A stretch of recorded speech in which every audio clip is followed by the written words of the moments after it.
the Pledge of Allegiance, followed by a moment of silence.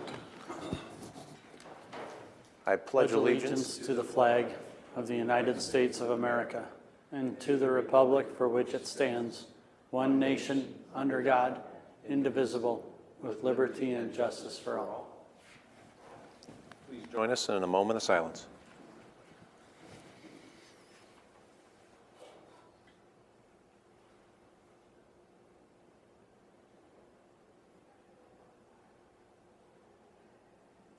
Thank you. Item 4, citizen concerns. The first thing on the agenda here today, citizen concerns. Anything that is not on the agenda? Item 5, approval of the agenda. I'll move it. Second. Motion by Raddick, second by Taylor. Any discussion? All right, all those in favor say aye. Aye. Aye. Anyone opposed? Passes. Justin, you're out there, right? Yeah. Okay. Passes 5-0. Moving on to the consent agenda, items 6 through 11 constitute a consent agenda, routine action items to be considered by one motion. Items pass unanimously unless a separate vote is requested by a board member. Item 6 is approval of the minutes of the May 17th, 2022 meeting. Item 7, approval of claims. Item 8 from the county treasurer, A, is approved property tax refund request for GJ for parcel 884706114005 in the amount of $290. And B is approve property tax refund request for FIG Capital Investments for parcel 8843324520014 in the amount of $567. Item 9 from Human Resources, A is approval memorandum of personnel transactions, and B is authorization to initiate hiring process. 10A is approval of resolution adopting and levying special assessment in the Little Sioux Inter-County Drainage District of Monona, Woodbury, and Harrison Counties, Iowa. 10B is approval of resolution adopting and levying special assessment in the McCandles Inter-County Drainage District of Monona and Woodbury counties. And C is approval of resolution adopting and levying special assessment in the Sandhill Lakeport Inter-County Drainage District of Monona, Woodbury counties. Item 11 from Secondary Roads is approved permit to work in the right-of-way for 2167 340th Street.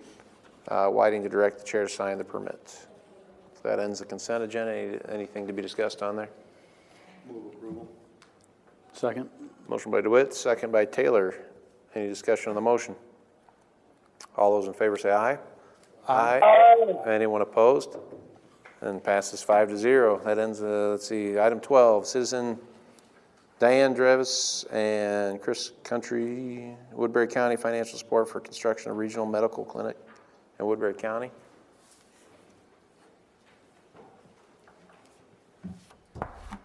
Hello, my name is Chris Countryman. I live in rural Woodbury County, just north of Moville. I have with me today a couple other citizens. Diane Dreves is here. She's also a rural Moville, Iowa person living south of Moville. Moville, Iowa's location at the intersection of Highway 20 and Highway 140 in the Moville Blacktop provides an ideal location for easy access to medical clinic for the rural Woodbury County. Currently, Moville has a clinic located on Main Street. However, the clinic is too small for the services that need to be provided. There are only 3 exam rooms. The hallways are too small for wheelchairs. Their emergency carts and handicap accessibility is limited.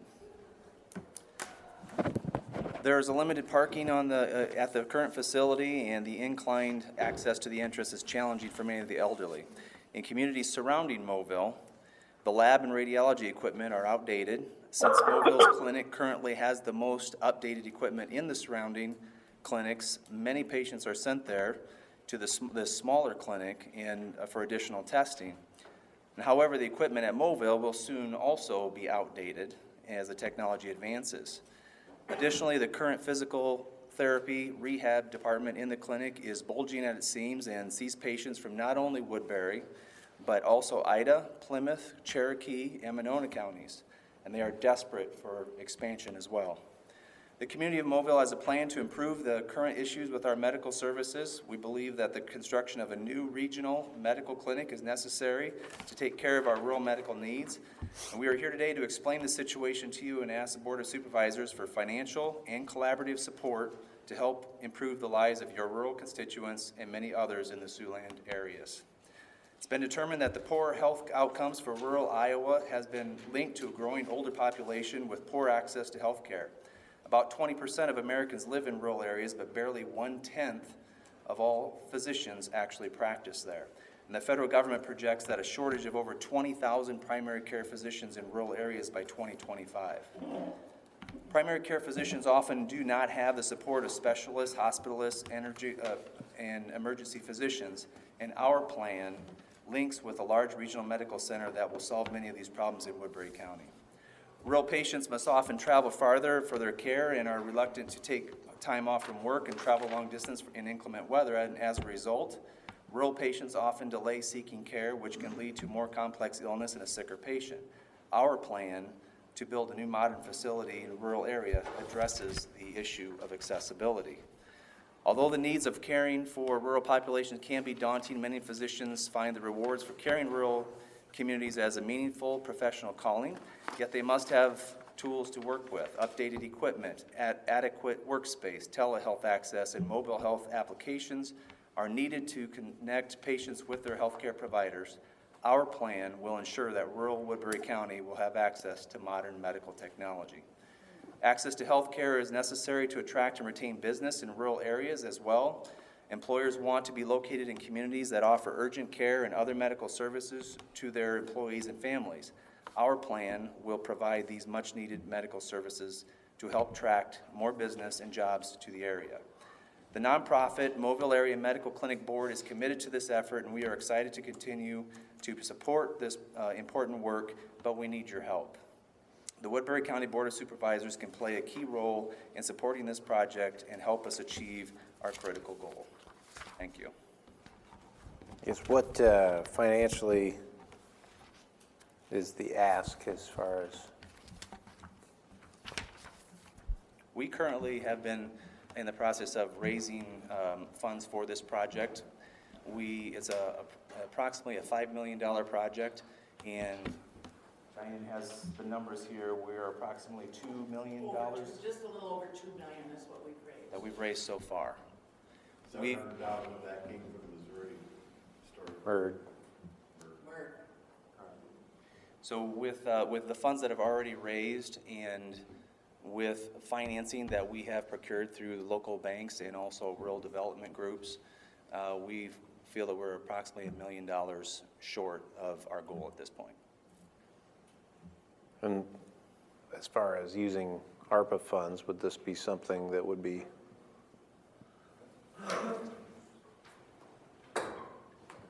I don't know much about the project, but in general, ARPA can go to healthcare purposes within its parameters.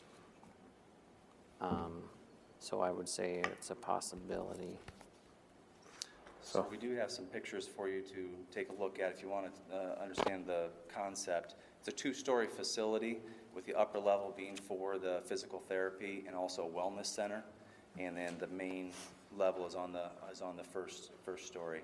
Both of them are street level access. You'll actually drive up around the building and be able to have street level access, so it's more accessible for everything as well. If you want to take a look at these pictures or not. Mr. Chair, Go ahead. do you have an approximate number of how many employees would be at this facility and how many hours a day would it operate? I would say, I'm Diane Dreves. Can you come up here for us, please? Yeah, Sorry for mispronouncing your name there. everybody does. I did when I met him. Approximately 23 employees. It still depends on the providers. You know, how many nurses they might need. We have a physical therapy department, which has a physical therapist and 2 physical therapists right now and physical therapy assistants. And then we would have lab people, radiology people, and so forth. Is there a hospital affiliation with the current? We have been working with Mercy And is there anticipated to be the same going? forward. We hope to continue to participate with them. They've given us a letter of commitment. And then roughly hours of operation? 5 days a week, Okay. 8 hours a day. We don't know, the urgent care would definitely be open in the daytime. We don't know about the evening and weekend hours. Just looking for basics. Thank you. I have some more things. You wanted this, didn't you? I'll let you hear it. Jeremy, you look Thank like you. a nice guy. Looks can be deceiving. Are there any other questions?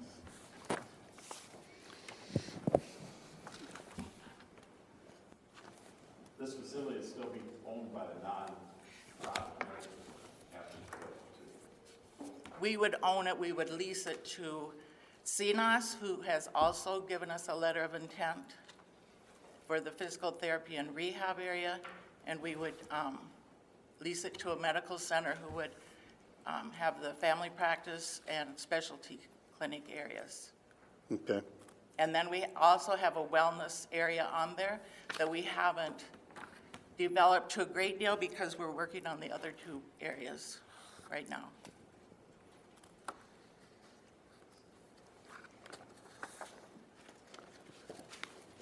And I guess, as far as, a county's perspective, obviously, we can't just always just Sure. show up with $1 million for anything, but we do have some potential to use funds that might be out there that, we'd have to work together and figure out if we can help out or not, but,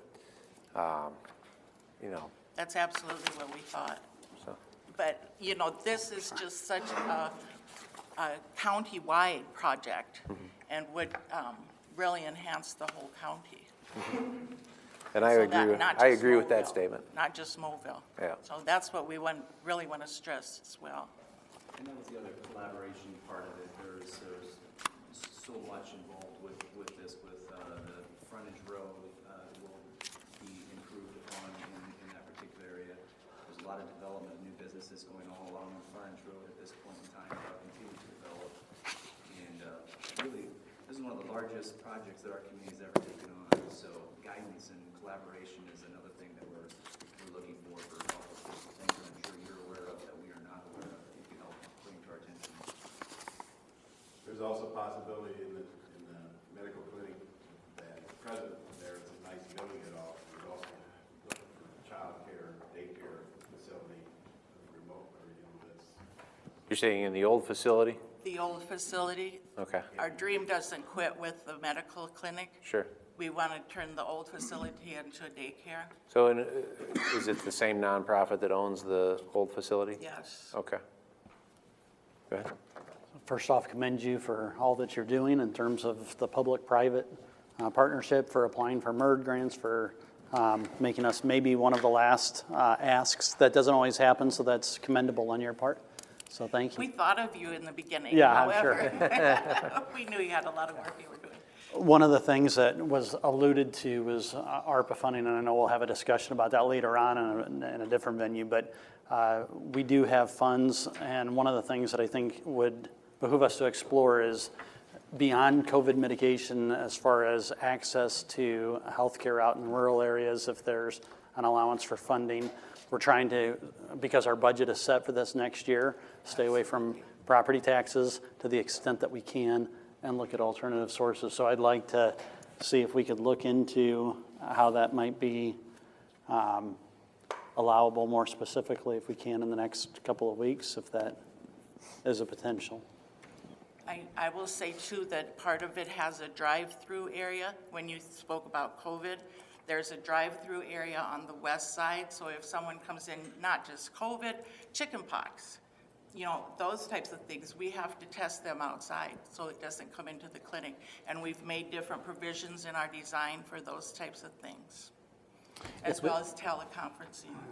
If there's anything that you all think of too that regards COVID mitigation or pandemic-like testing and so on that we could have that would help to arm Some us. of that. So if you can email, I think, any one of us, Okay. that's something that we can be a conduit of looking at those rules and making sure that they're aligned there, and that might give us greater allowance to be able to potentially participate. I can do that. Thank you. Yeah, I'd like to know what's possible as far as the funding source. ARPA may be something we could explore. I did reach out to our attorney's office and and did get you some communication back on what we can, April 28th, right here. May have went to your spam. It must have gone there. I'm Okay. sorry. Well, it says, "Hi Diane, I looked into the possibility of county funding for this project, and although obviously very worthwhile, I believe our hands are tied by some recent rule changes by the Iowa Secretary of State, as linked below. The county attorney's office guidance of that document is that funding for nonprofits in this way is not an allowable use, again due to this recent change. Sorry for the bad news." And I sent that to Dennis to forward back on to you, so. But ARPA funds are specifically, Yeah, ARP is different, so. yeah, What was the funding source you were referencing? tax funds. Oh, okay. At that point, it was just the general contribution, and, again, we have some more stipulations on nonprofits due to auditor rules, but ARPA is something where we can find maybe a carve-out with rural service or something like that. And it's more lenient towards new funding, Okay. incremental increases to protect against communicable diseases and things like that. So that'll be probably our best area to explore. I will get that information to you now. Okay. And thank you, I did not get that email. That's all right. I figured sending it to It's the rural Dennis would area. send it back on to you, but I'll resend it to you. Thanks, Matthew.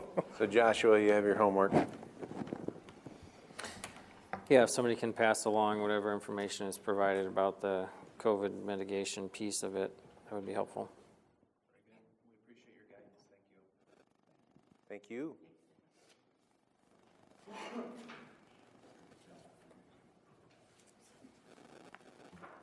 All right, item 13 from Secondary Roads. A, approve FY 2022 Woodbury County Secondary Road Department Budget Amendment Number 1.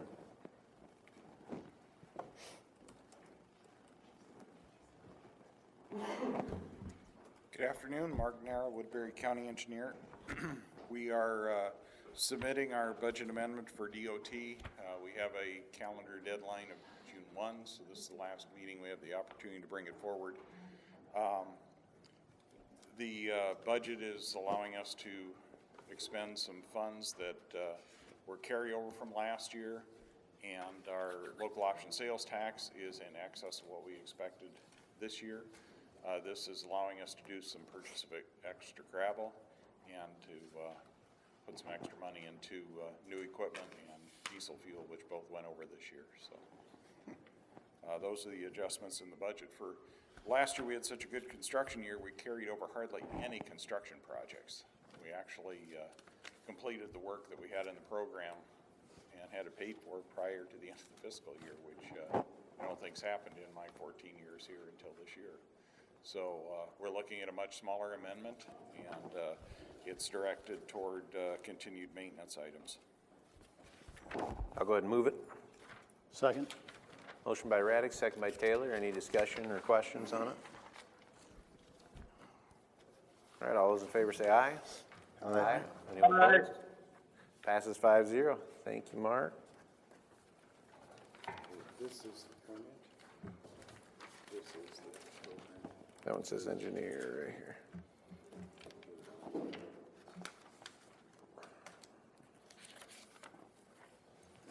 These two items last week. Okay.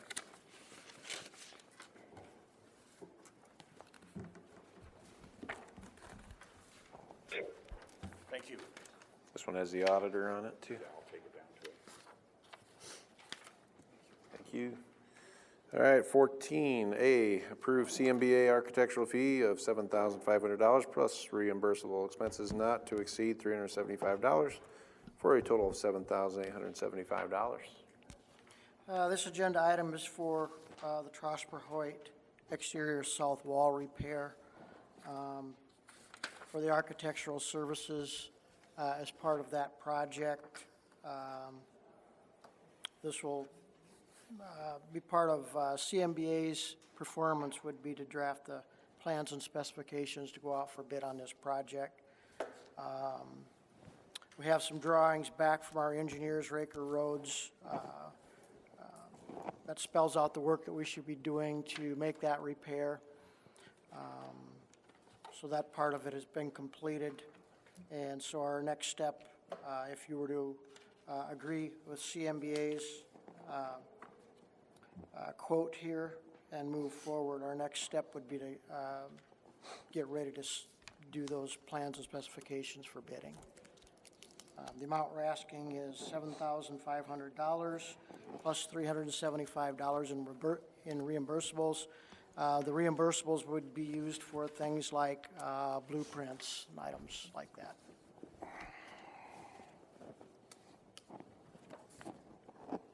Does this achieve what we need it to achieve in that building then, as far as Yes. design? As you may or may not remember, the south wall is moved out approximately an inch, 3/4 to an inch in different places.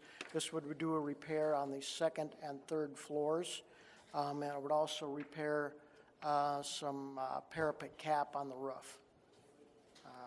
And I am told that by the engineers that also this would not impact the files that we want to place on the third floor. That would eventually, hopefully, come out of the LEC. I move it. Second. Motion by Taylor, second by Raddick. Any further discussion? All those in favor say aye. Aye. Anyone opposed? Passes 5-0. Thank you, Kenny. I signed one in the packet already.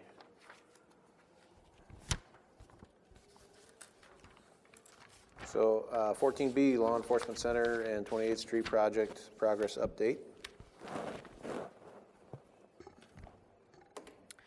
Yes, so we've got a couple of large projects going on, and we haven't updated the board recently on those projects, and so we felt it was time to do so. Both of those projects going on simultaneously does cause a few problems, and causes us to do some planning that you normally would not if you just had one going on, which makes some items difficult. But I'm just going to give a quick rundown firstly of the 28th Street project, and then a quick rundown of the LEC project, and then I'll ask the groups that I have here with us tonight. I've got Shane Albrecht with the Baker Group, who's our project manager, Kevin Rost, who's with Goldberg Group Architects, who helped design the project, and also Ron Wick with the Authority, who are here to help out with any questions you might have and to provide some additional information. I'll be very brief. In your backup material, I did give you a generalized list of project expenses and funding to help give the board a little bit of an understanding of the projected cost of the facility and where some of those costs are being broken out. Again, it's very generalized, but 28th Street, a little update on that. Water and sewer lines are complete. A portion of that project caused us to tear up part of a parking lot that the school owns, where they currently do some food preparation.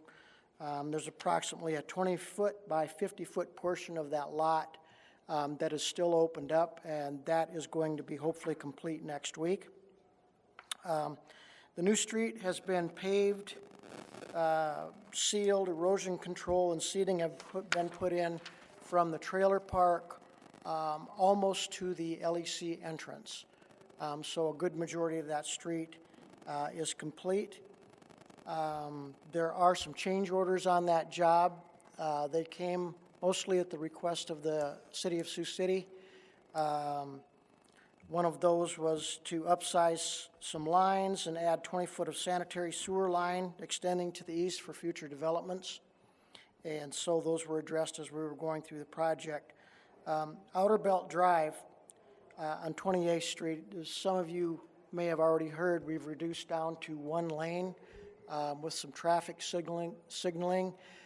That's due to an additional turning lane that was required as part of the 28th Street project. that portion is going to take approximately 3 months. So it's going to probably extend into August before that's complete.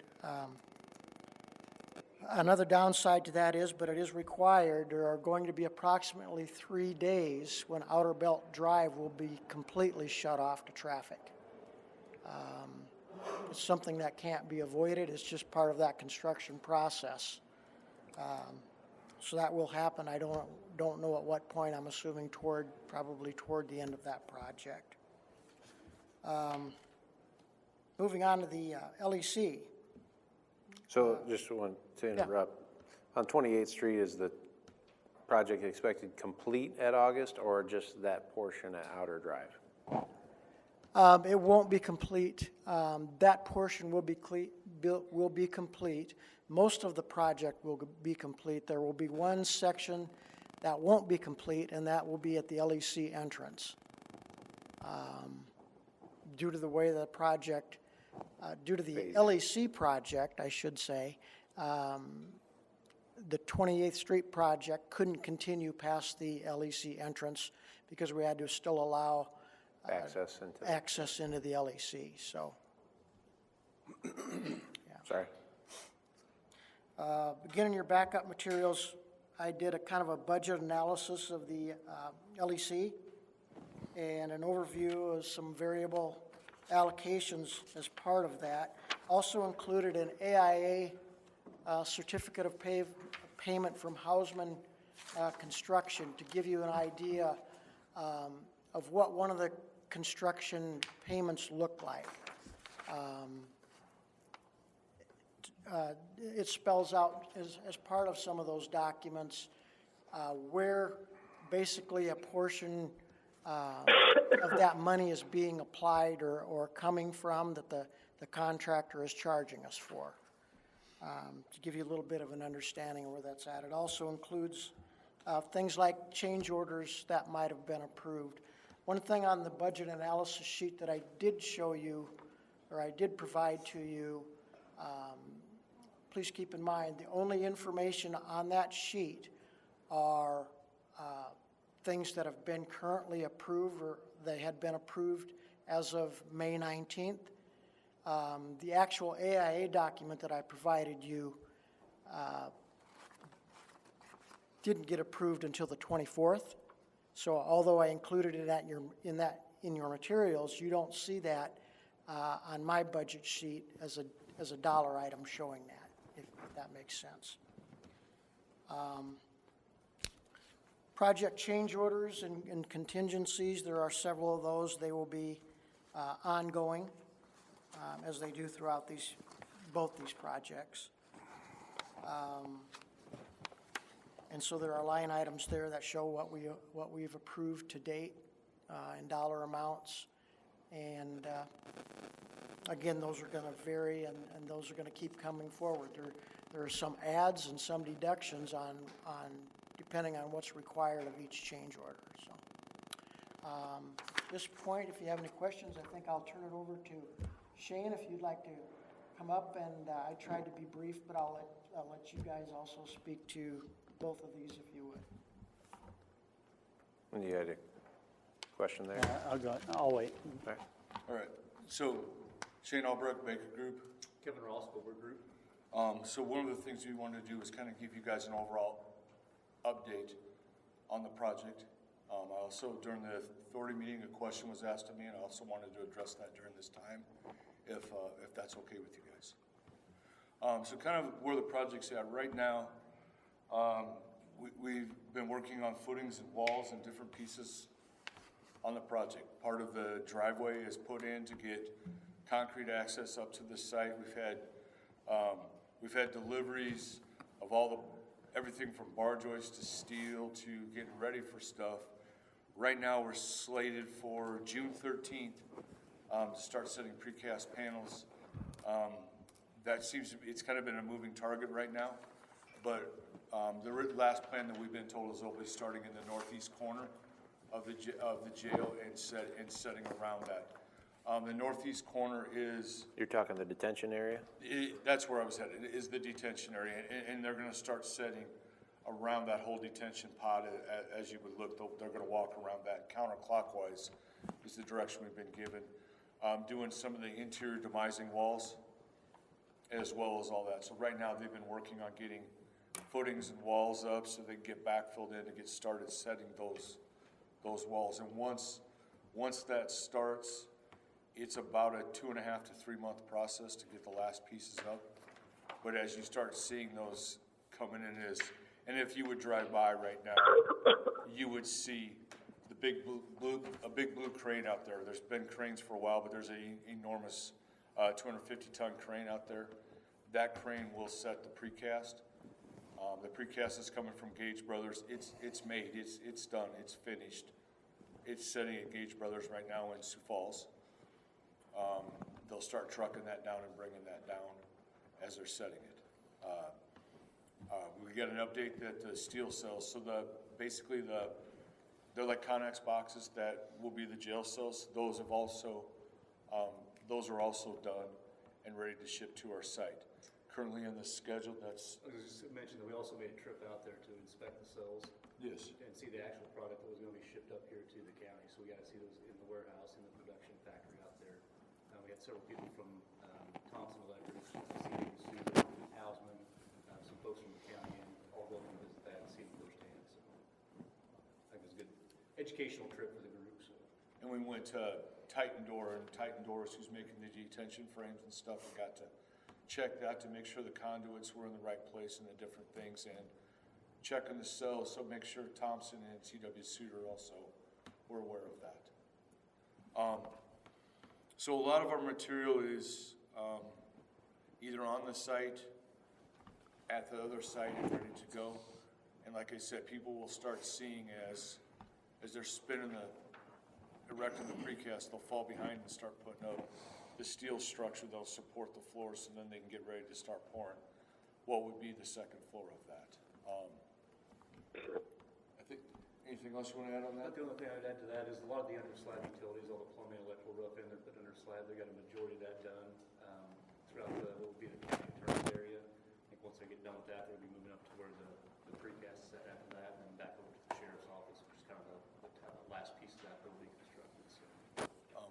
One of the big change orders that we've had on the project right now has been to connect the road. So basically, before when you drove up, we weren't required by the fire department until the next phase was built to actually have a road all the way around.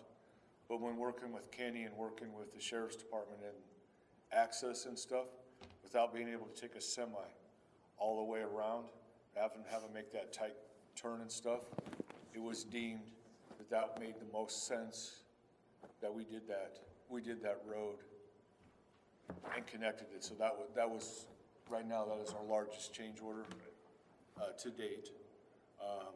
We've had, as Kenny pointed out, we've had a number of adds and a number of deducts on the project. I think right now, I'll probably mess this up, about 125K Roughly, yeah. in change orders. Right. I think 88 and about 36.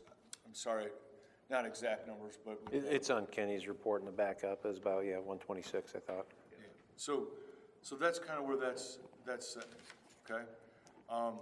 During the authority meeting, basically, I was asked the question of kind of what, and I'll probably call on Dennis for part of this, kind of if we've defined any projects, I think, for additional money, and as well as what the maximum amount of money that we could spend. I think those were two questions that were basically asked. Is that correct? That's correct. Just wanted to make sure. Yep. So So right now, working with Kenny and the budget analyst, I think the maximum dollars we can spend is $69,678,047.19. Okay? To make up that number, that is the $25.3 million in taxable bonds. That's the $717,863.12. I'm gonna need new glasses, holy buckets. It's 29,060,414.35 in tax exempt bonds. It's $14,200,000 in COVID funds, $375,000 in city contribution. Then there's interest of $20,144.44 and interest exempt of $4,625.28. That's what makes up the $69,678,847.19. Go ahead. Just in conversations with our assistant county attorney, I've wanted to see if there's a number that is recognized by the authority not to exceed, because we put a $50.3 million ballot issue that was a referendum that was approved by taxpayers. And I wanted to make sure that if we went back to taxpayers, that we weren't doing something that was illegal or didn't trigger a bond issue. And so right now, the lease agreement says $50.3 million to include furnishings that would be paid by the authority. That's presently still in the lease agreement. Do you know if there's a desire by the authority, as I believe is a recommendation, to update that lease agreement to reflect this maximum number that can be spent? Right now, Dennis, would you come up here and please? Okay. There is plans to amend that lease to that number. There's several items there. I got about 28 different changes in that lease, so we're gonna have to come back to the Board of Supervisors and Authority to get the numbers correct, because this lease was written before the bonds were even sold. So there's several amendments we have to do to get them correct. But yes, this will be moved up to the 69 million, which includes the total project. The bond issue won't change at all. That's $50,300,000. We sold the bonds for that dollar amount. The reason it's bigger, we got a premium on our second bond issue because the interest rates were low enough to get back to where we wanted to. We did get a premium of about $4 million. So we did sell the bonds that were approved by the taxpayer, and all that does for the taxpayer is show that we did sell the bonds for what they approved. They did not approve the total dollar amount of the project. That is that with all these other features coming in, revenues, expenses. So we've done everything totally legal. There's nothing in my mind that's wrong. And I want to be clear, there's nothing that I'm suggesting that is wrong either. You're relying on other sources other than the $50.3 million that you put on the ballot. Other sources like the Woodbury County donation from the sale of the farm and the city contribution, none of those touch tax. And so I want to be clear, I'm not saying that there's anything untoward otherwise. And about $14,200,000 ARPA money. Right, and that's the genesis of my question. We had $10 million from ARPA funding, which was a standard allowance, which is very easily justifiable. But then this other $4.2 million that's being relied upon right now over the last 11 months, it seems like we've looked at that and asked for what kind of projects are actually going to qualify or not. Because my follow-on is if the $4.2 million in these 4 specific categories do not qualify in conversations that I've had, we cannot borrow more money. And so my worry, and the reason I've been asking the question several times, is if it's 3.8, if it's 3, we're going to have to figure out something that I don't know what we're going to do. And that's what I'm looking for answers to. Sure. So there's a couple of things. So first off, the first 10 million, as you pointed out, was easy. Simple general deduction. The second 10 million has not, I checked with Dennis yesterday. You still hadn't received it yet. I've been doing behind the scenes, had a meeting with you and Matthew. We talked about HVAC things and different stuff. But the rules have been moving around, been getting updates from Dennis on the ARPA stuff. And just Wednesday, the ARPA stuff has different people follow and do things that are allowed. And they send that out. Because the final rule is actually just has pieces stuck into it from people who have asked questions in different parts like that. So some of the different people that have asked questions, that it's still been a moving target. But we haven't got the second 10 million yet. My understanding is that was to come this month, and we already expended funds from it. Is that correct? Correct. Yeah, Okay. that shows up in the ARPA report here, that we have expended funds, plus we donated $10 million as a standard deduction, but we have not moved that $10 million over too. Right, but irrespective, the rules haven't changed from the Department of Treasury as far as the 4 categories and what's allowable and what's not. Is that something that's, It hasn't Differ- necessarily changed, but it gets more defined as more people are sending stuff in. I'm not saying the categories have stayed the same. But what we just received was a white paper on the use of ARPA funds for a new correctional center project by a CPA firm on the East Coast. And they walk through how they're using the ARPA funds, which is what we were hoping for, was to be able to give you some assurance, start seeing people that are doing a similar thing to what we're trying to do to make sure we pick the right categories to spend the money so that we won't cause grief or issues. And since we didn't need the money till the end of the project, we were trying to make sure we had done our research and our due diligence before we picked a project that wouldn't be accessible. With this paper that that Dennis provided for me on, I think Monday, I'm sorry. They basically, in Sarpy County, of a $80 million project, they used $13 million. I got copies here, they can learn so they can follow with you. Would you? Yeah, I'd would like you- to see would that you- too. Would you take this document, please? You want I to just- receive it, you mean? Yeah, would you receive this document? So I'll you need move use to it. receive. Second? Motion by Raddick, second by DeWitt. Any discussion? All those in favor of receiving, say aye. Aye. Anyone opposed? Passes 5-0. I would like to go to the back of it to Exhibit A, please.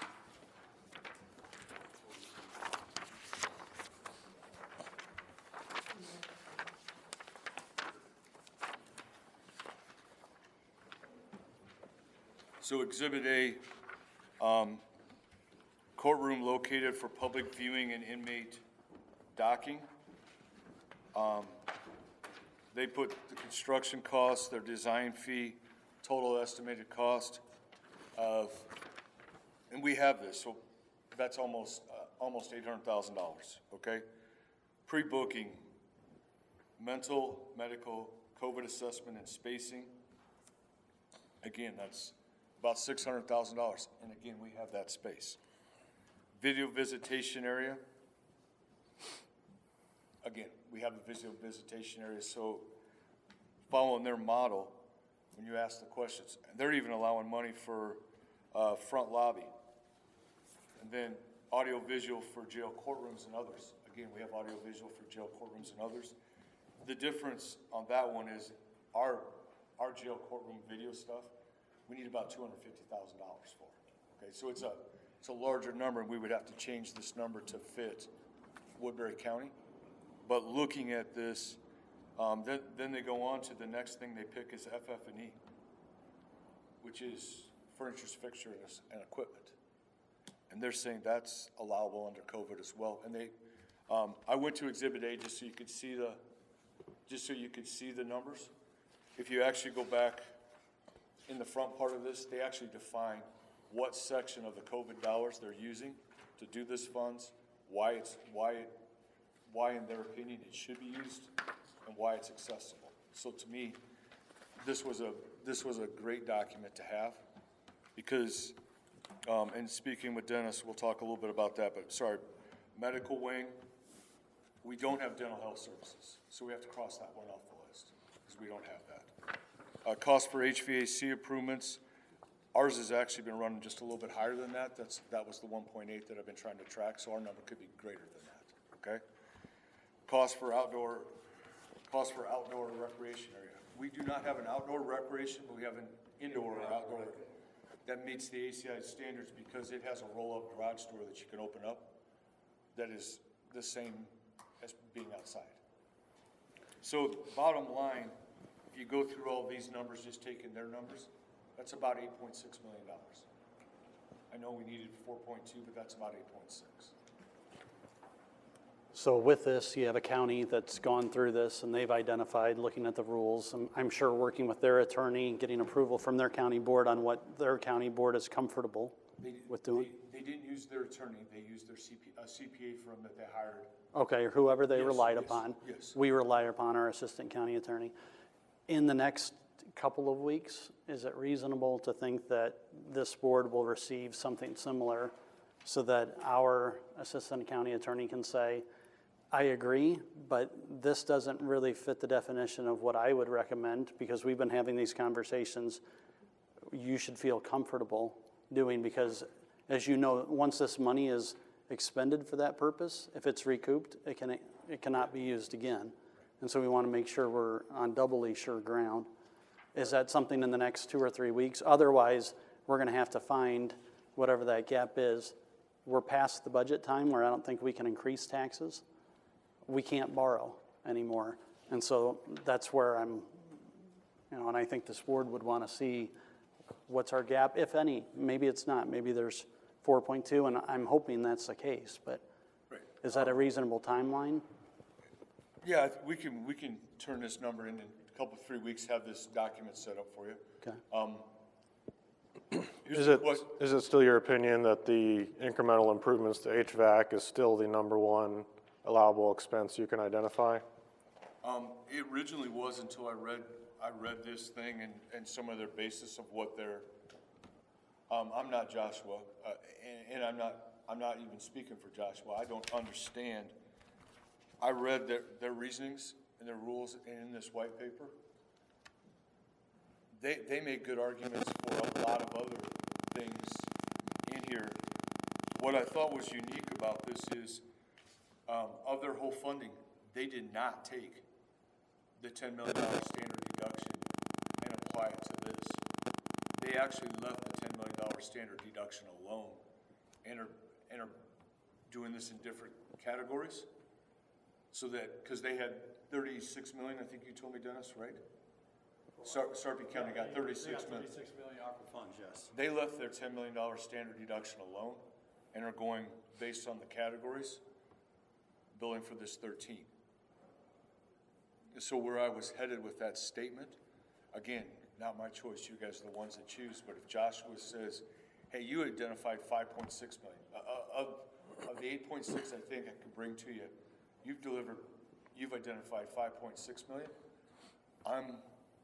I'm not saying you have to change, but you would have the ability then to change. Maybe you take some of the general deduction you've already given us and switch the funding to take this submittal for the 5.6, so that gives you 1.4 that has less strings attached to it of that. Do you see what I'm saying? Mm-hmm. So that was the good news about this document that I was provided was, I think it could give the board some other latitudes on some other things, but it depends on if Joshua agrees with the white paper that we have and different rulings of that. Okay? One caution in regards to the white paper. A lot of this, and I've actually seen this before, I think they provided it to Dennis before, it's dated January 12th of this year, which is just a few days after the final rule came out. And I think at that point, people were still kind of trying to figure out what's in the final rule and what does it say. If you look at this, they're relying on the interim final rule for most of their expenditures. Yes. With the understanding that allocations that were made under the interim final rule you can go ahead with those up to a certain point. And so I think that's what Sarpy County is doing, is they said, well, we think it fits under certain items of the interim rule, and they are running with that, but it's not really an analysis of the final rule. I mean, it can be helpful because some of the things from the interim rule are the same and unchanged in the final rule. But one big change in the final rule as compared to the interim rule is that any capital expenditure over $1 million has to have a written justification, and that's got to be submitted to the Treasury. So I think that's part of this discussion is, and maybe what Jeremy's getting at is who's doing the written justification and when is the board going to see that? Because ultimately just determining whether to allocate the money the board needs to have that information to determine if it meets that criteria. But our building is a little bit bigger, but if you walk down through there, you picked $1 million, and I'm not pushing back, I'm just asking. If we allocate, the money in similar proportions, the courtroom's gonna be under $1 million. So, that piece of that would be under $1 million. The pre-booking area, again, would be under $1 million. The video visitation would be under $1 million. The front lobby. So my question to you, where I was heading with that question, are you looking at it as a total, or are they looking at it per line item? Because each of these line items bill into some different funds and some different buckets. They gotta go by projects. It's And by I'd like to project, say yeah. something here too, and I'm not putting Josh on the point here, or criticize him at all. Sarby County has a whole staff of attorneys, they have a whole staff of experts. They chose to go with a firm out of Virginia, has 2 offices in Iowa, and they went with an individual called Jack Reagan, who is an expert on ARPA, and he has gone through all this, he sees no problems whatsoever with it. If the board feels comfortable, I think we ought to hire a firm like that and put Joshua off the hook here. I absolutely Yes or agree. no? And just because if they are bonded and insured in what they do and they guarantee their work, and there is something to fall back on, it's not our staff. It's something we can go after as a company that's made a mistake. There's an extra insurance policy if you hire somebody else to do it. Plus, you can use ARPA funds to hire those people. You absolutely can use ARPA funds to hire those people. We can use ARPA funds to pay for what we're paying and the county now to assist us, and we can use ARPA funds for that also. But this is just a thought or a suggestion that if we need to, let's go an outside firm, put everybody off the books here, be responsible and say, hey. That's what I wanted from the beginning on the all 20 million though. So, I mean, you're preaching to the choir to me, but again, we decide as a board. In case there's any skepticism on any of these projects, then it takes kind of Joshua off the hook here. But we rely upon legal counsel. Sure. Ultimately, we're responsible for the decisions. If we're looking for whose legal counsel did you get, so we can sort of opinion shop, oh, that's the one in Virginia, to affirm, we are still responsible at the end of the day if it gets challenged. And say, well, you went and you shopped nationwide for somebody that was we giving that hired- opinion as a fait accompli. I mean, I want to be as least restrictive as we can. That's my point of using this versus not property tax, and give the authority, who's done a great job of measuring twice so you can cut once. That's evident by the meetings. So I want there to be nothing but praise and compliment that toward that direction. I just want to make sure that we're on good ground. So however that works, to be able to get that. I mean, And I've previously said to you that I'm sure there's people out there that are a lot more knowledgeable than me personally or anyone in our office. Just that if there's somebody that's dealing with it all the time, I think that there could be some wisdom in that. And I, all along the way, have tried to preach caution, and I think the board has done that. The rule, when we had the interim rule and then different iterations of the guidance from the Treasury, it kind of seemed like things were evolving, and they're still, as Shane alluded to, we have the final rule, but they're still periodically releasing frequently asked questions that provide some additional guidance. So, we're still kind of learning. At one point when we did look into getting an outside counsel during the period of the interim final rule, there wasn't anyone out there that was willing to give definitive answers, anything more than what we were saying. I think at some point, now that we have the final rule, there probably are people like a CPA firm or whoever else the board may go to that would provide more definitive answers. But as Keith said, when you use an outside entity, there's insurance coverage if they make the wrong call. Now, that provides a level of comfort. Again, I don't know if they're going to be able to say definitively this is a yes or no on certain things, but they can hopefully point in the right direction. I just think then our exposure is zero. And where I was headed, and what I was gonna say, if you want the comfort, you can always take whatever they give you and ask Joshua to give you an opinion on whatever they say as well. I'm fine with, you know, I'm one person up here, but I'm fine with that. I just want to make sure that we have, you know, whether it's Joshua or somebody else from the outside signing off, I want you all to, you know, have the authority that you need without getting to the end and finding out this really didn't qualify. And he says, you know, let's know right now, because that's it. Sorry, I think what we can do is go ahead and put together a preliminary list for review, just kind of to earmark some of these different areas we can possibly use the funds for. Provide that to you guys, let you guys determine whether you want to bring in an outside firm for review of that. But at least we have an idea of what we can potentially use for this particular project. Again, from the get-go, I would be a lot more comfortable using somebody that is an outside firm that has the liability and, you know, is well bonded in order to give us that opinion. Just because it's a fallback, it's an insurance policy for us. And we still have another budget cycle we're going to go through before we start paying all the bills on this. So we do have that coming up too if there's a worst case scenario here. But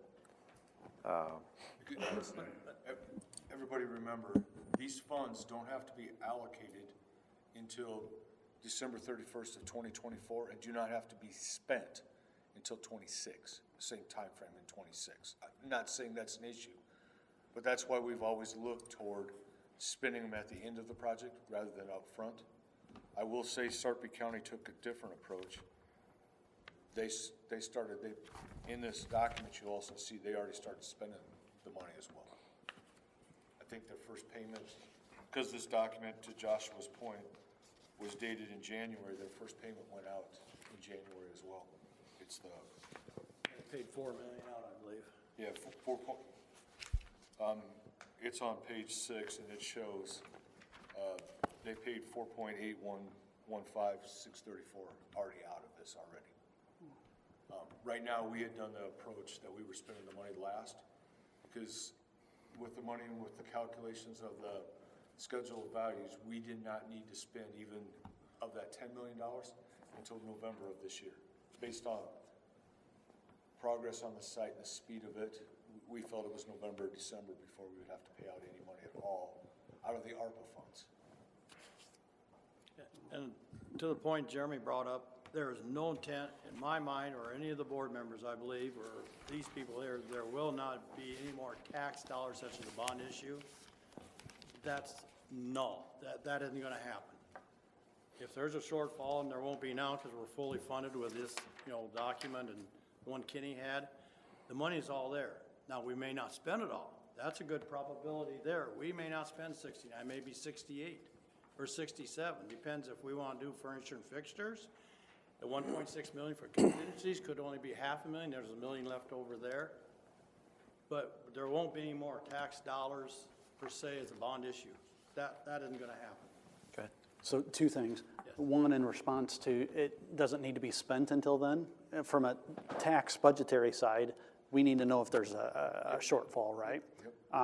So with that, I do think it would be helpful in the next 2 or 3 weeks, and then whether the board uses outside counsel or whatever, I just think that'd be helpful to be able to have the assurance to answer. The second thing I want to allude to is what Dennis just said, and I want to make sure this is cleared up. Right now, there's $1.6 million in change order contingency.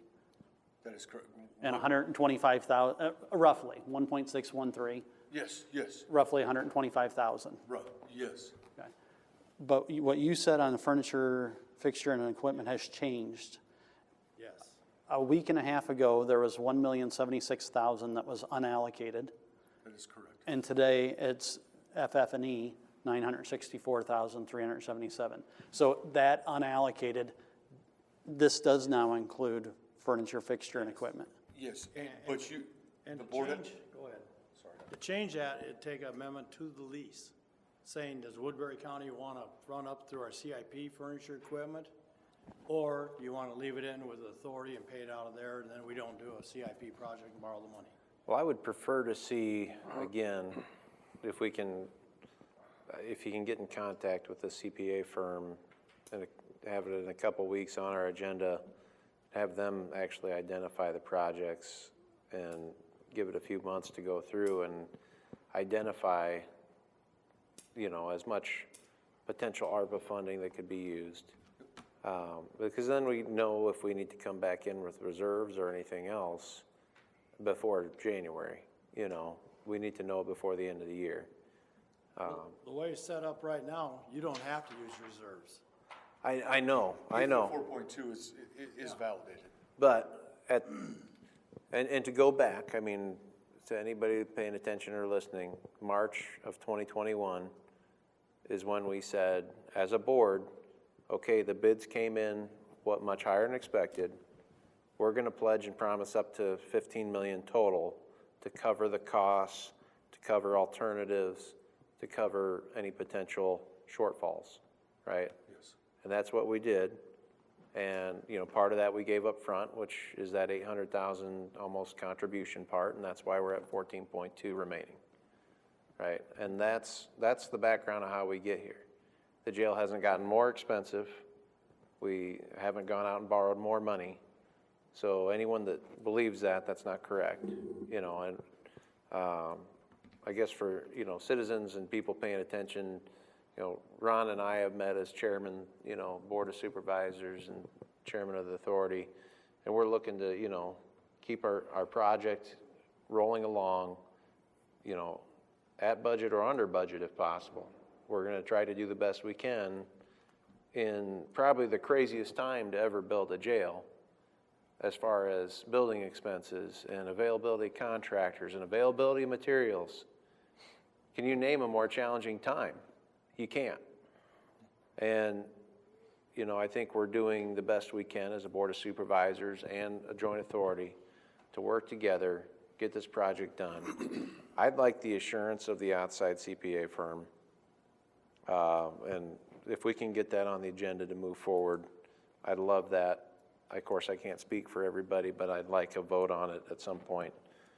And I guess that's the end of me. What would you have there? And you know, the board, supervisor, and authority should be commended for what they do. I'm going to give you two examples. They're actual examples. Down Suffolk County, they're building a jail, 380 beds. Their cost, $80 million.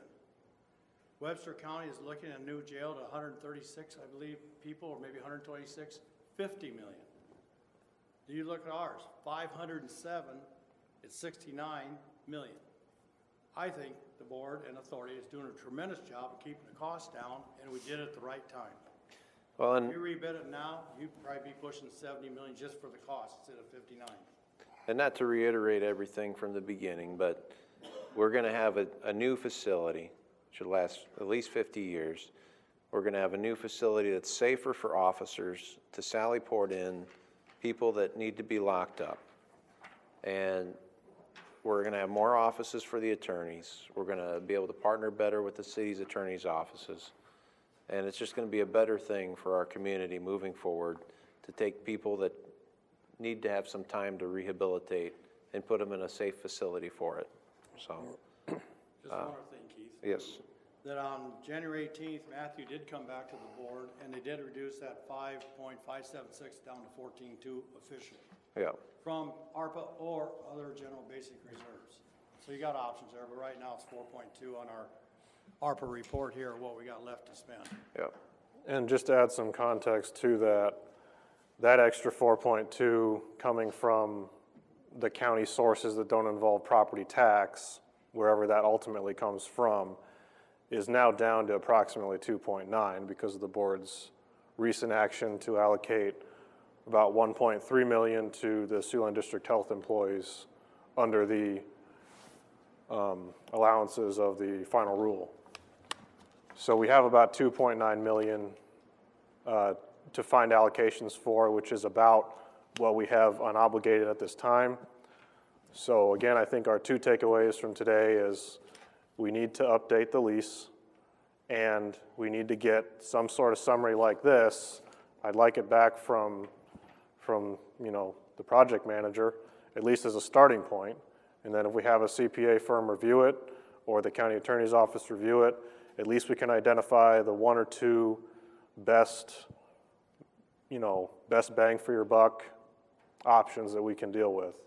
And to me, that was the HVAC and, potentially something else that you've identified. But if we're looking at another 1.8 million for that, then we're down to almost $1 million. Right. And then we have, as a worst case scenario, we have the fallback of the sale of the county farm. And that's non-tax as well. So I would like to ask one more question before we go on. Kevin and I will be back in 2 weeks. If somebody does an agenda item, I will gladly get this put together. That means we have to have it done and to this lovely person by at least noon on Thursday before the meeting, so that she can have it in everybody's packets. Okay? But if that is acceptable to everybody, we'll put a target on to come back before you in 2 weeks with that document to talk about as information. Is that? Yeah, I think that's what you guys were asking for. I think that should fall within an acceptable time frame, and both of us will be back at that time. And do you want to, would that be you that looks into who is going to review our expenditures? Yes. All right. And Sarvey County did look at several firms, but they picked this one because they had the most expertise in this project, ARPA. So it's probably one that we'll come back with. I'm going to talk to my friend down there, the finance director in Sarvey County, and also we can call the firm up, and if Keith wants to come in, he'll have a conference call, then we come back to the full board. Seems like it could be the same night, potentially even, that you all come back and. Sure. Anything else? I'll get out. And again, I didn't mean that as any insult to your abilities. It's just Right. that. And none is taken. I mean, I suggested along the way that it would be beneficial to have someone else look at it. Just as I'm sitting here, I think the board should see what's available as far as attorneys that would give advice on this as well, because to me, it seems more of a legal question than a tax question, and I'm surprised that a CPA is willing to put their license on the line for it. So that would be my advice in that regard, but I'm sure that Dennis can do the due diligence on that. Yeah, and what I'd ask this firm, if this firm would go with, how many other counties, cities have they been advising also? Is it just Sarvey, or do they do 100 of them or 200 of them? And I assume, Joshua, as with any contract, that you would review that contract potentially with an outside legal counsel and read the fine print that says, this guarantees, or this will be underwritten, or just it's friendly suggestion and good luck on your own. Yeah, I can be a part of that process. Thank you. The insurance policy. I think it's helpful to note too that the text of the final rule does note that it's not Treasury's objective to recoup funds immediately, but to work with the county to find eligible uses, which in a project of this scale and across the budget of our size, we would be dealing with several different options for available uses. So that's why if it's not worth the parsing within the jail project to find it all there, we still have options that we've identified elsewhere. The option with Siouxland District Health will be there next year to a lesser degree.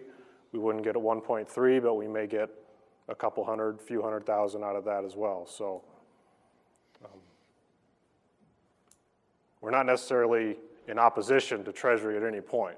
They're always in a position where they're working with us. And I think that's kind of lost on some of the discussion is, in the public, is that we are working with Treasury and they will work with us. And that's part of the reason why we've been so reserved and conservative. And as the interim final rule came out, as you're hearing, we're not spending these funds as soon as we possibly can, because we are providing these reports. If there's a problem identified, we're being totally transparent on where it's allocated, a couple years out even, and where it's been actually spent. And if there's any feedback we receive, we incorporate that. And so far, we've been submitting these on time, and they've been accepted by the Treasury. Is that correct? Correct. Yes. Thank you. Well, I'd like to thank the board. We kind of got off into the weeds, but it seems like with every portion of this project, it doesn't matter whether it's budgeting, ARPA funds, or paving roads, or what it might be, we get off into the weeds, and it takes a lot of time. I'd like to thank Ron Wick. He's the chairman of the authority. He's here. Ron, if you'd just like to come up and speak a few words. Ron has spent a tremendous amount of time working on this project for us, and it's really appreciated. His help has been a real value, and his time has been a real value for us, so really appreciate it. Thank you, Kenny. And one of the things that Keith and I did when we were working the referendum was promise the people of Woodbury County that we were going to be here and we were going to make sure that the best project that we could put on the ground would be put on the ground, and it would be done as cost effective as we possibly could do. And I got to tell you that that's what's happening. I've got a great group of people to work with, and we're moving forward as quickly as we can, and we're going to deliver what we told the people of Woodbury County that we would. Thank you. Thanks, Ron. Any other discussion on the item? Come on up, Tony Wingert. I'm Wingert from the Sheriff's Office. I just wanted on record here that watching these guys work in our office right now as we speak over there's 2 garbage buckets collecting. Hopefully it's rainwater. I don't think it is, from the pipes. And I want to thank Ron. I want to thank Kenny. I want to thank Kevin. I want to thank Shane. I don't know anything about building it. Construction this big. You want me to build a house or a room? Yes, I can work on that. But listening to them and watching them hold contractors' feet to the fire, making sure that everything is approved so this building will last 50 years, I just sit back and I giggle because I'm thinking this would be a fist fight in a different world, but they just keep going after people, and I'm very confident with everybody here that I'm very happy to watch them with the product they're going to deliver us. So I just wanted that on the record. Everybody's talking about it tonight. Thank you. Anybody else out there? All right, moving on. Item 15, Board of Supervisors, Matthew Young, Jeremy Taylor, approve the request for proposals regarding the selection of law firm for collective bargaining and union negotiations, setting a closing submission date of 4 p.m. on June 27th of 2022. Who wants it? Looks like it's Matthew. All right. Well, this is a follow-on from our item from several weeks ago when the board approved the county attorney's office drafting an RFP for legal services for collective bargaining purposes. This is just, again, a periodic thing that when you go through several years or perhaps several decades without considering what options are out there, what law firms are qualified that may have come onto the scene, or that perhaps we want to, get a better, just get better idea of what we're currently being offered if we retain the same law firm. This is being presented for approval to start this process, and the closing submission date is simply a starting suggestion. I don't know what the board's timeline is, but if we're looking at approximately 5 weeks, that's what's recommended. Plenty of time for law firms to get the RFP filled out. And then again, at that point, could be referred to a working group, as mentioned in the agenda item, after interviews and things like that. I Ditto? concur. Okay, No, all I right. think that was well said. All right. Is there any thought on the timing for the submission date from anybody? Is that okay? That's a Monday. We would at least know what we've received by the board meeting the next day. I think it's a good amount of time for potential firms to be either notified or to respond. Yeah. But not so much time that it becomes a drag and doesn't move us off a dead center. All right. And again, this would be limited to the purpose of collective bargaining and union negotiations. So I'll move to approve the RFP regarding the selection of a law firm for collective bargaining and union negotiations and setting a closing submission date of 4 p.m. on June 27th, 2022. Second. We have a motion by Ung and a second by Taylor. Any other discussion? Seeing none, all those in favor say aye. Aye. Aye. Anyone opposed? All right, that passes 5-0. Moving on, item 16, reports on committee meetings. Rocky, any? No, went to a SHIP meeting and there was quite a bit of discussion. It's grant writing season, but nothing really newsworthy. They're trying to put together some liaison type grants for public school resource officers, I think they're called. That sound right? And diversion program type thing was just one of the things they were talking about, but past that, nothing too terribly serious. Jeremy. Matthew. I had workforce development with our region, making some changes with the staff that assists. She's found a new job. That was Kim Wilson that was with Action Agency? Yes, Community Action Agency.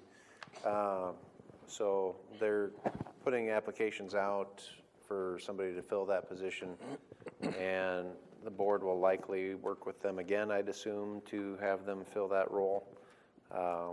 Kim did that as a part-time employee, but the job is really full-time, so they're going to have to allocate more funds from the workforce development to have that staff help. Also had SEDC improve some work, and we had I had my wellness thing here, and I'm still obese.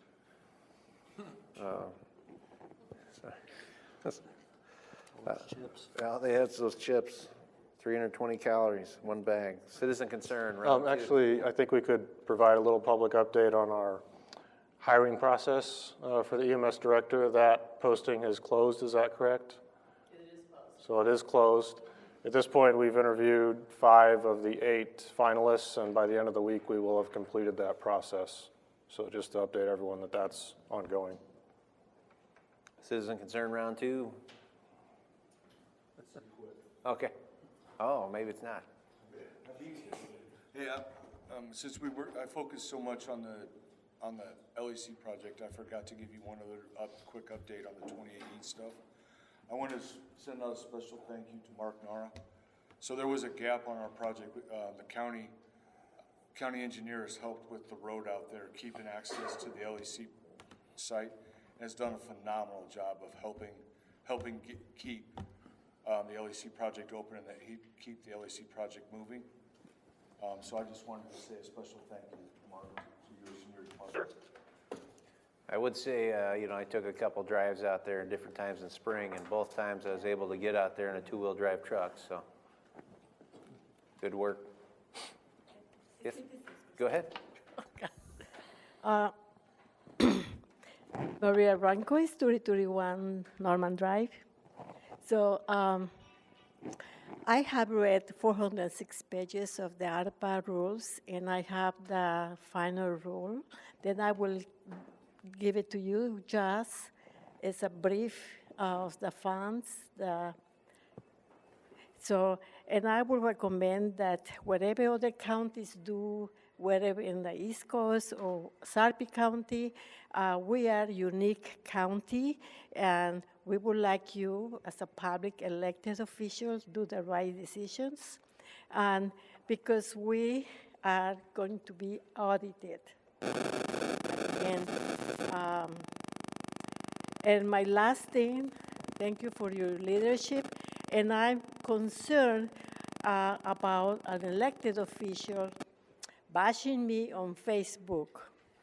And I'll ask respect from an elderly citizen myself, and this public official is Mr. Ang. So I will ask respect. Thank you all. Thank you. Sheriff, did you have something to bring up there? Yeah, I just wanted to say that last week was Law Enforcement Memorial Week, and we honored the fallen people from Woodbury County last week, and at the same time we handed out our annual awards, and just wanted to make the board aware. I don't know if it was covered in media sources. I've kind of gotten off of all social media over the last several months. I would highly recommend that for anybody who hasn't done that for at least a period of time. But the Phil Heimbecker Award is awarded to Deputy of the Year, and that award was given to Eric Fay. He was also awarded a Purple Heart and a Medal of Valor. The John Herman Award is awarded to the Correctional Officer of the Year, and that was awarded to Shane Severide. The John Winkle Volunteer Award was given to Reserve Deputy Josh Hollowell. The Civilian Employee Award was given to Tammy Blackburn, who handles the sex offender registry for us, which 380 or something like that, I think, is approximately the number on the registry in Woodbury County. And there's been some restructuring a little bit through the state DCI. The agent who used to be assigned here did a lot more work than what was really required of the DCI to do it, and he has been moved and gone elsewhere, and it's required Tammy to do a lot more work, and she's just done an outstanding job. And then the Community Policing Award was given to Deputy Sage Lewis, who has been heavily involved in a boxing program, Red's Gym, in South Sioux, and works with a lot of underprivileged and at-risk kids, and donates a lot of his time and some of the money out of his own pocket to work with some of these kids and their families. And talking to Sage over the last year and getting to know him better, he gets calls in the evenings and outside of his working hours that families who trust him because of those relationships that he's built. And most recently, within the last month or two, a runaway was recovered in South Sioux because the family had reached out to Sage. Sage reached out to a connection with South Sioux PD, and the juvenile was recovered safely. And so those are some of the awards. You know, it's I feel almost unfair to single any one person out, because the people who are working over there continue to work under pretty extreme conditions, both in the jail and out on the road, and they do a great job every day. But just thought I'd let you be aware of those that we've at least given those awards to. So thank you. Thank you.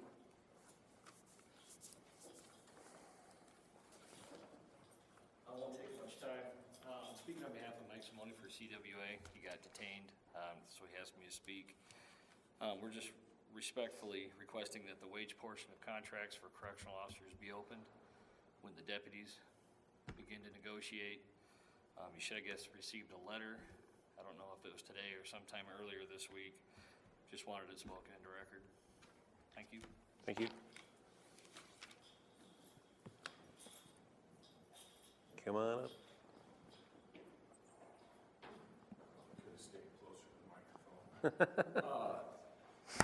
I just want to address this, the correctional officer side. So, talking about the new facility, and we've through the budget process, we talked about the additional staff. I learned some numbers from Dennis yesterday, and Chuck, who was just here, we were talking. So our starting hourly wage for a correctional officer for the county is $21 an hour currently. Chuck, in a meeting this morning, said that your 17-year-old son was offered a job at Target for $22 an hour to start. Sarpy County just increased their starting wage for their correctional officers from $22 an hour to $27 an hour, which my guess is directly related to the state of Nebraska, who back, I think, in November, took their starting wage from, I believe, 21 an hour or 20 an hour to $28 an hour. Dennis told me, I didn't know this, that Sarpy's going to be hiring 36 new correctional officers to staff the facility that they're building. I know that it might be out of character, out of normal, to open the wage portion of a contract a year early. The time, to me, it makes sense, and I say this just from a standpoint of trying to recruit staff to work in the new facility, that if it wouldn't take effect until July of 2024, if I'm not mistaken, the contract, we're talking about opening it up early. But that would be something that we could utilize, whatever that wage increase would be, as we start recruiting heavily in the next 6 months to a year to start hiring in January. At least if we say, you know, you're going to work at this rate because the contract's already signed, but as of July 1, it's going to go to this. I think that will make it a lot easier for us to try and recruit. It's going to make it easier for us to compete with these competitive jobs that are out there in the same field. The other thing is retention, and I know we talked about this during the budget process, but in the last 2 weeks, 3 weeks, we've had 6 correctional officers leave the organization to take higher paying jobs either in the public or private sector. It's just becoming more and more difficult. And look, I know you have a tough job, and I know there's only so much money out there, but I would just ask if you can at least reconsider opening that contract 1 year early for the correctional officers, for the staffing, especially looking at the new facility. It's going to be vitally important to recruit, because one thing that wasn't talked about, as we've talked about tonight, but was talked about during the budget process, to me, the worst case scenario is that we don't have the staff to have the federal inmates that we want to offset the $4 million bond cost. And to me, that's a worst case scenario. That we're still working very hard to work with the marshals and with ICE and other organizations, but I think it'll make it easier. So I just plead that case to do what we can. Okay. Go ahead. Can I ask something in response here? Absolutely. So would you be open to, and this is just informational to the board, yeah, number of correctional officers and kind of where Dakota and Union and Sarpy, some of the information that you've stated, That's and your then job. and then annual expenditures. I mean, I just want a kind of a data-driven picture, if we can. Sure. You want comparables? I can certainly give Yeah, essentially, and, you know, within a, well, and not just certain ones, within a, you know, a 10 to 12 county mile radius. And So, as we discussed earlier, and Melissa was in on some of the conversation, you know, from looking at a young person who might want to get into this field, if you've just graduated from WIT or Iowa Western down in Council Bluffs or Morningside College, and we're trying to lure them to come and work for Woodbury County. If they can go and work in Sarpy and make $6 or $7 an hour more, and all the amenities that a million population area offers, it makes it really hard to keep them here or to have them come here over those other places. And so, but we'll definitely put the numbers together. I haven't talked to anybody from Dakota County. I would assume they've got to be looking at the same things we're looking at, and if their facility ends up going through and they're hiring 15 more people, they're going to be competing with the same competitors that we're competing with, and it's just, I mean, I am very cautiously optimistic that we'll be even able to hire half of the people we want to hire, to be honest, in the current environment.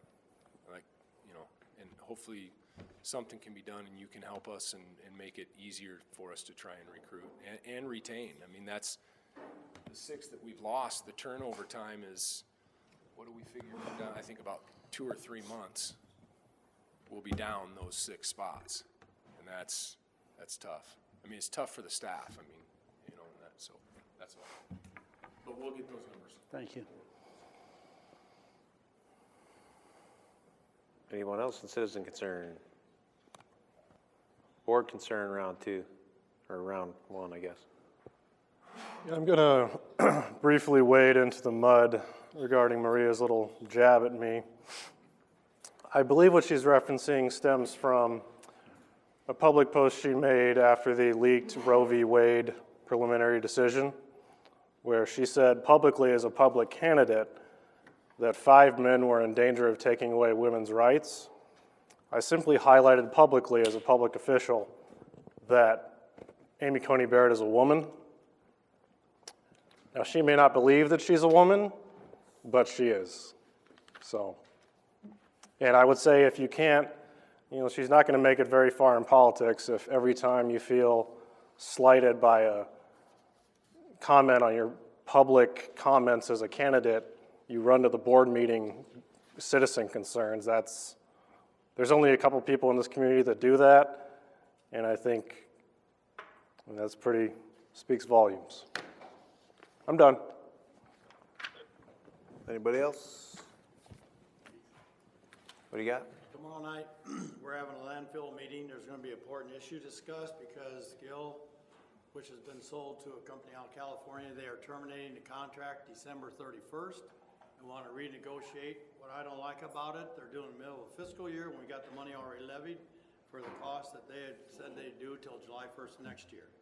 But they serve the notice ahead of time, so we know. So tomorrow night there'll be a pretty good discussion, because if they raise it, what do we do? They have money on hand probably to do it, but we can't go back and raise taxes, you know, to make up the cost. So tomorrow night, it's after the E911 meeting. I hope our representatives from the board come. Like I say, it's going to be a rather informative meeting and something that's kind of important. If we have a landfill or don't have a landfill, because I don't know who would take over if Gail didn't have it. I don't know who could handle it to begin with, but that'll be seen tomorrow night. All right. Seeing no other concerns, we're adjourned.